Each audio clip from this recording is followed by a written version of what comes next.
ராசிநாதன் 2, 3 ஆகிய இடங்கள்ல இருக்கிறார். 2ஆம் இடத்துல பார்த்தீங்கன்னா குரு வலுத்து அப்படியே 10ஆம் இடத்தை பார்க்கக்கூடிய அமைப்பு.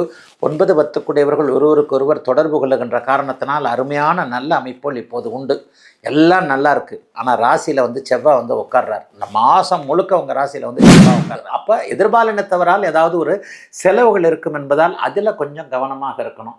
அதே மாதிரி ஹோட்டல் தொழில் வச்சுருக்கிறவங்க எல்லாருக்குமே ஹோட்டல் தொழில் சம்பந்தப்பட்ட விஷயங்கள், நெருப்பு சார்ந்த விஷயங்கள் இருக்கக்கூடியவர்களுக்கு கொஞ்சம் விரயங்கள் அதிகமாக இருக்கும் என்பதால் தொழிலில் கண்ணும் கருத்துமாக இருக்க வேண்டிய ஒரு மாதமாக இந்த மாதம் கண்டிப்பாக. ஒன்றை தவிர்த்து வேறு எந்த விதத்திலையும் பெரிய சங்கடங்கள் கண்டிப்பாக இருக்காது. 10ஆம் இடத்தை இப்போது குருச்சுக்கிரன் வலுத்து பார்க்கின்ற காரணத்தினால் தொழில் கண்டிப்பாக நடக்கும். அதில் எதிலும் ஒரு நல்லவைகள் அதிகம் கூடுதலாக இருந்தாலும் கூட கொஞ்சம் குழப்பங்களும் கோபதாபங்களும் வரக்கூடிய மாதமாக இந்த மாதம் அமைஞ்சிருக்குங்க.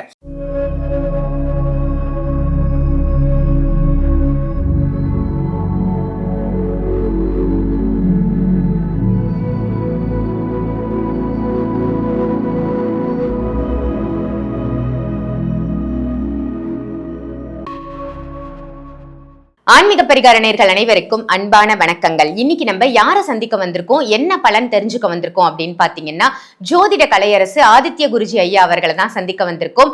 வர இருக்கின்ற ஆகஸ்ட் மாதம் ஒவ்வொரு ராசிக்கும், ஒவ்வொரு ராசி நேயர்களுக்கும் எப்படி அமைய போகுது இந்த ஆகஸ்ட் மாதம் அப்படின்னு காத்துட்டு இருப்பீங்க இல்லையா? உங்களுக்காக தான் இந்த பலன்களை சொல்றதுக்காக நம்ம ஆதித்ய குருஜி ஐயா வந்திருக்காங்க. ஐயாவை சந்திச்சு என்னென்ன பலாபலன்கள் அப்படின்றத நம்ம கேட்டு தெரிஞ்சுக்கலாம் வாங்க. இன்னைக்கு நம்ம பார்க்க போறது மிதுன ராசி. மிதுன ராசி நேயர்களே, ஆகஸ்ட் மந்த் எப்படி இருக்க போகுது, என்ன மாதிரி நீங்க பிளான் எல்லாம் பண்ணலாம், நம்ம ஐயா நமக்காக சொல்ல போறாங்க. வாங்க பார்த்துடலாம். ஆன்மீக பரிகாரம் நேயர்கள் அனைவருக்கும் இனிய நல்வாழ்த்துக்கள். எல்லோரும் நன்றாக இருப்பீர்கள். இதோ ஆகஸ்ட் மாதம் பிறக்க போகிறது. ஐயா, ஜூலை மாதமே அப்படிலாம் ஒன்றும் கை கொடுக்கல, ஜூன் மாதமும் அப்படித்தான், நான் ஏன் பிறந்தேன்னே தெரியல, பிறந்ததுலேருந்தே ஒரே கஷ்டம்தான், இப்படி நிறைய பேர் உண்மையிலே புலம்புவீங்க. ஏன்னா மனிதர்கள் எல்லாருக்குமே அவரவர்களுக்கென்று அவரவருடைய உயரத்திற்கு ஏற்றாற் போல ஏதாவது ஒரு வகையில் கஷ்டங்கள் இருந்து கொண்டு இருக்கிறது என்பது தாங்க உண்மை. அதுக்காக பெரிய கோடீஸ்வரர்லாம் சந்தோஷமாக இருக்கிறாங்களா அப்படின்னு கேட்டால் அவங்கள போய் நேரில் போய் கேட்டு பார்த்தா தான் தெரியும் அவங்களுடைய பிரச்சனை. அதாவது பிரச்சனை என்பது பலவித வடிவங்களில் நம்மளை சூழ்ந்துக்கிட்டு இருக்கிறது அப்படிங்கிறது தான் உண்மை. அப்போ ஒவ்வொரு நேரங்களில் இந்த மாதமாவது நமக்கு நல்லா இருக்காதா அப்படிங்கிறத நம்ம கண்டிப்பாக எதிர்பார்க்குறோம். நான் ஒவ்வொரு மாதமுமே ஒரு விளக்கத்தை கொடுப்பேன். அதாவது இந்த மாத பலன்கள், வருட பலன்கள் எப்படி அது சொல்லப்படுகிறது என்றால், வருடாந்திர கிரகங்கள்னு சொல்லப்படக்கூடிய குரு, சனி, ராகு, கேது இவைகளுடைய இயக்கத்தை வைத்து அவைகள் எந்த இடத்தில் இருக்கின்றன, எந்த வீட்டிற்கு, ஒரு கடக வீட்டிற்கு, மிதுன வீட்டிற்கு, எத்தனையாவது வீட்டில் இருக்கின்றன என்பதை வைத்து அந்த வருடாந்திர பலன்கள் தீர்மானிக்கப்படுவதைப் போல மாத கிரகம் ரொம்ப முக்கியமானவர், நம்ம தலைவர் கேப்டன் சூரியன் தான். அவருக்கடுத்து 45 நாட்கள் ஒரு இடத்தை ஆக்கிரமித்து கொள்ளக்கூடிய செவ்வாயவும், அதற்கு பிறகு 20 அல்லது 25 நாட்கள் மட்டும் ஒரே வீட்டில், ஒரே இடத்தில், ஒரே ராசியில் இருக்கக்கூடிய சுக்கிரனையும் புதனையும் வச்சு தாங்க இந்த மாதாந்திர பலன்களை சொல்கிறோம். உண்மையிலே இந்த மாதாந்திர பலன்கள் என்பது இந்த 4 கிரக அமைப்புகளை வச்சு, இன்னொருத்தர் இருக்கிறாரு 2 நாளைக்கு ஒரு டக்கு டக்கு டக்கு டக்குன்னு மாறுவார். அவர் தான் நம்ம ராசி பலனுடைய காரணகர்த்தா, ராசி பலனுடைய நாயகர் சந்திரன். அவரை வச்சு நம்ம டெய்லி ராசி பலன்களை கணிக்கிறோம். ஆக இந்த மாதாந்திர கிரகங்களான சூரியன், செவ்வாய், சுக்கிரன், புதன் ஆகிய இந்த 4 கிரகங்கள் எத்தகைய நிலைமையில் ஆகஸ்ட் மாதத்தில் இருக்கின்றதை வச்சு தான் இந்த மேஷம் முதல் மீனம் வரையிலான 12 ராசிக்காரர்களுக்கு இன்ன பலன்கள் நடக்கும் அப்படிங்கிறத சொல்கிறோம். ஆனாலும் மனசாட்சிப்படி ஒரு உண்மையை கண்டிப்பாக ஒத்துக்கொள்ளணும். இந்த ராசி பலன் என்பது ஒரு பொதுவான பலன்.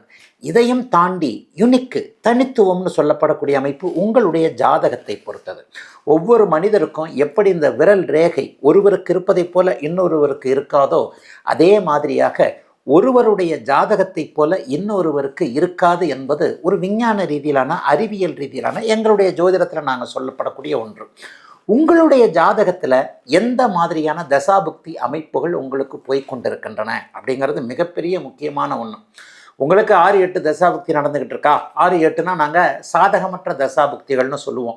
இப்போ இந்த சாதகமற்ற கெடுதலை கொடுக்கக்கூடிய, கொஞ்சம் மன கஷ்டத்தை அளிக்கக்கூடிய, பொருளாதார பின்னடைவுகளை கொடுக்கக்கூடிய தசாபுக்தி அமைப்புகள் அங்கே இதில் பிறந்த ஜாதக அமைப்பில் இருக்கும் பொழுது கோச்சாரம் கொஞ்சம் கை கொடுக்குதுன்னு வச்சுக்கோங்க. கோச்சாரம் கை கொடுக்குதுன்னா கோச்சாரத்தில் நல்ல நிலைமையில் கிரக பலன்கள் இருந்தால் சமாளிக்கக்கூடிய அளவிலேயே கண்டிப்பாக இருக்கும். தசாபுக்திகளும் கெட்டு கோச்சார அமைப்பிலையும் எல்லா கிரகங்களும் பலவீனமாகி இருக்கும்போது தான் ஒரு மனுஷன் தாங்க முடியாத தலை பிச்சுக்கிற ஒரு தன்மையை அடைகிறார். ஆக என்ன இருந்தாலும் முதன்மையாக உங்களுடைய தசாபுக்தி அமைப்புகள் உங்களை ஆளுமை செய்கின்றன என்பதுதான் உண்மை. இந்த ஆளுமை செய்யக்கூடிய இந்த தசாபுக்தி அடுக்குகள் கொஞ்சம் கடினமாக கஷ்டத்தை கொடுப்பதாக இருக்கும் பொழுது கோச்சார ரீதியிலான ஒரு இடத்துல உங்கள் ராசிநாதன் வலுவாக இருக்கிறான்னு வச்சுக்குவோம். உங்களுடைய ராசிநாதன், உங்களுடைய ராசிக்கு யோக கிரகங்கள் வலுவாக இருக்கிறது. 3, 6, 11ஆம் இடங்களில் பாபர்கள் என்று சொல்லப்படக்கூடிய ராகு, கேது, சனி, சூரியன் போன்ற கிரகங்கள் இருக்கும் பொழுது தசாபுக்தி அடுக்குகள் கடுமையான பலன்களை தருவதாக இருந்தாலும் கூட கோச்சார ரீதியாக கொஞ்சம் மூச்சு விட்டுக்கிற மாதிரி, ஒரு தண்ணிக்குள்ளே முங்கி போகிறவன் ஒருத்தன் இருக்கிறான்னு வைங்க, தலையை தூக்கி கொஞ்சம் மூச்சு விடுவான் இல்லையா, அந்த மாதிரியான சில சூழ்நிலைகளை கண்டிப்பாக கொடுக்கும். ஆக இப்பொழுது ஏதாவது மாறுகிறதா அப்படின்னு பார்த்தீங்கன்னா, ஒரு இன்ட்ரெஸ்டிங்காக பார்த்தீங்கன்னா, ஆகஸ்ட் மாதம் 1 தேதியே சுக்கிரன் மாறிடுறார். ஆகஸ்ட் மாதம் 1ஆம் தேதி சுக்கிர பயிற்சின்னு வச்சுக்கலாமா? அதுவும் உண்மைதான். குரு பயிற்சின்னு சொல்கிற மாதிரி குரு பயிற்சி வருஷத்துக்கு ஒரு தடவை, சுக்கிர பயிற்சி மாதத்துக்கு ஒரு தடவை. சுக்கிர பயிற்சி என்கின்ற சொல்லப்படக்கூடிய சுக்கிர மாட்டம் ஆகஸ்ட் 1ஆம் தேதி நடக்க, ஆகஸ்ட் 2ஆம் தேதி பார்த்தீங்கன்னா செவ்வாய் மாறுகிறார். இந்த சுக்கிரனும் செவ்வாயும் நிலையாக ஒரு வீட்டில் இருக்க 2 வீடுகளுக்கு புதன் மாறுகிறார். ஆகஸ்ட் 5ஆம் தேதிக்கு புதன் மாற்றம் இருக்கும்.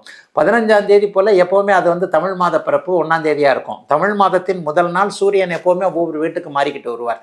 ஆக நிலையாக வருடாந்திர கிரகங்களான குரு, சனி, ராகு, கேது ஆகிய 4 கிரகங்களும் இந்த ஆகஸ்ட் மாதத்தில் ஒரே இடத்தில் இருக்க, ஆகஸ்ட் மாதம் 1ஆம் தேதி சுக்கிரன் நீச்சம் என்கின்ற பலவீன நிலைமை, செவ்வாய் 2ஆம் தேதி மிதுன வீட்டில் இருக்கக்கூடிய அமைப்பு, மிதுன நாயகனான புதன் ஆகஸ்ட் 5ஆம் தேதியும் அதற்கு பிறகு ஒரு 2 வாரங்கள் கழித்தும் அதனை அடுத்த வீட்டிற்கு மாறக்கூடிய அமைப்பு, மாதத்தின் முதல் பகுதியும் பிற்பகுதியும் கடகத்திலும் சிம்மத்திலும் சூரியன் இருக்கக்கூடிய நிலைமையை வச்சு தாங்க இப்போ இந்த ஆகஸ்ட் மாதம் என்ன பலன்கள் நடக்கப் போகுது அப்படிங்கிறத கணிக்கலாம்.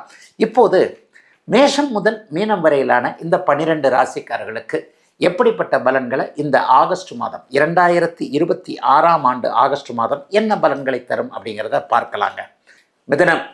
மிதன ராசிக்காரர்கள் எல்லோருக்குமே மிகப்பெரிய நல்ல மாதமாக இந்த மாதம் இருக்கும். ராசிநாதன் 2, 3 ஆகிய இடங்களில் இருக்கிறார்.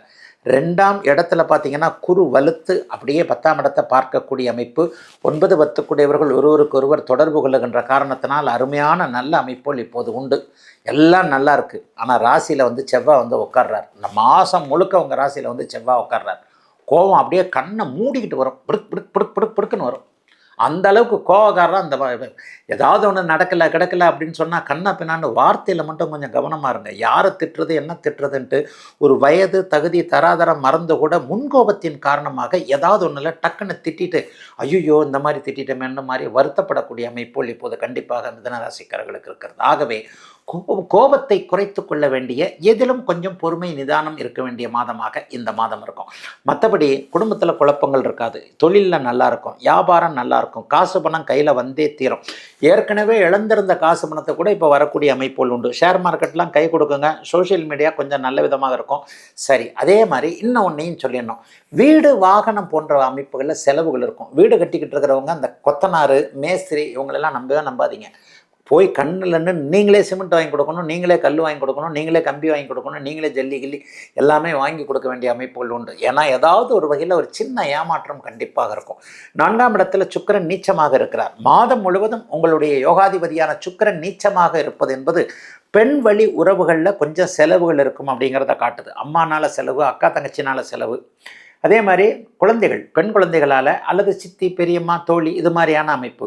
அப்படியே பெண்களுக்கு சொல்லணும்னா ஆண்கள் வழியில் செலவுகள் இருக்கக்கூடிய அமைப்புகள் இப்போது உண்டு. அப்போ எதிர்பாலினத்தவரால் ஏதாவது ஒரு செலவுகள் இருக்கும் என்பதால் அதில் கொஞ்சம் கவனமாக இருக்கணும். அதே மாதிரி ஹோட்டல் தொழில் வச்சுருக்கிறவங்க எல்லாருக்குமே ஹோட்டல் தொழில் சம்பந்தப்பட்ட விஷயங்கள், நெருப்பு சார்ந்த விஷயங்கள் இருக்கக்கூடியவர்களுக்கு கொஞ்சம் விரயங்கள் அதிகமாக இருக்கும் என்பதால் தொழிலில் கண்ணும் கருத்துமாக இருக்க வேண்டிய ஒரு மாதமாக இந்த மாதம் கண்டிப்பாக அமைஞ்சிருக்குங்க. இது ஒன்றை தவிர்த்து வேறு எந்த விதத்திலையும் பெரிய சங்கடங்கள் கண்டிப்பாக இருக்காது. 10ஆம் இடத்தை இப்போது குருச்சுக்கிரன் வலுத்து பார்க்கின்ற காரணத்தினால் தொழில் கண்டிப்பாக நடக்கும், அதில் எந்த மாற்றமும் இருக்காது. லாபங்கள் கண்டிப்பாக எல்லா இடத்துலையும் வரும். ஆகவே எதிலும் ஒரு நல்லவைகள் அதிகம் கூடுதலாக இருந்தாலும் கூட கொஞ்சம் குழப்பங்களும் கோபதாபங்களும் வரக்கூடிய மாதமாக இந்த மாதம் அமைஞ்சிருக்குங்க. பேசி பிழைப்பவர்கள்னு நான் அடிக்கடி சொல்லக்கூடிய மார்க்கெட்டிங் துறைகளில் இருக்கக்கூடியவர்கள், வழக்கறிஞர் பணி செய்யக்கூடியவர்கள், ஆசிரியர் பணி செய்யக்கூடியவர்கள், இவங்களுக்கெல்லாம் இந்த மாதம் ரொம்ப பெரிய அளவில் முன்னேற்றங்கள் அதிகமாக இருக்கக்கூடிய தன்மைகள் இருக்கிறது. தொழிலாளர் பெருமக்கள் ஆலையில், அதாவது பெரிய பெரிய தொழிற்சாலைகளில் வேலை செய்யக்கூடிய, நெருப்புக்கு அருகே வேலை செய்யக்கூடிய எல்லா தொழிலாளர்களுக்கும் இந்த மாதத்திலிருந்தே சம்பள உயர்வு, பதவி உயர்வு போன்றவைகள் கிடைக்கக்கூடிய நல்லவைகள் கூடுதலாக அதிகமாக நடக்கக்கூடிய மாதமாகவே அமைஞ்சிருக்குங்க. மிதுன ராசிக்காரர்கள் எல்லோருக்கும் இந்த மாதம். இந்த பதிவு உங்க எல்லாருக்கும் பயனுள்ள பதிவா அமைஞ்சிருக்கும் அப்படின்னு நினைக்கிறேன். இந்த ராசி நேயருக்கு ரொம்ப அற்புதமா இருக்கு அப்படின்னு உங்களுக்குள்ளே ஒரு ஃபீல் வரும் இல்லையா? மற்ற ராசி நேயர்களுக்கும் இதை கண்டிப்பா ஷேர் பண்ணுங்க. ஆன்மீக பரிகாரம் நம்ம சேனலை சப்ஸ்கிரைப் பண்ணிக்கோங்க. ஐயாவுடைய அப்பாயின்மெண்ட் வேணும் அப்படின்னு நினைச்சீங்கன்னா வீடியோல தெரியிற நம்பருக்கு கால் பண்ணி இமீடியட்டா புக் பண்ணிக்கலாம் அவரோட அப்பாயின்மெண்ட். ஆன்லைன் கன்சல்டேஷனும் இருக்கு, டைரக்ட் கன்சல்டேஷனும் இருக்கு. ஸோ இதையும் பயன்படுத்திக்கோங்க. இதே மாதிரி வேற ஒரு நல்ல நிகழ்ச்சியில உங்க எல்லாரையும் சந்திக்கின்றேன். நன்றி, வணக்கம்.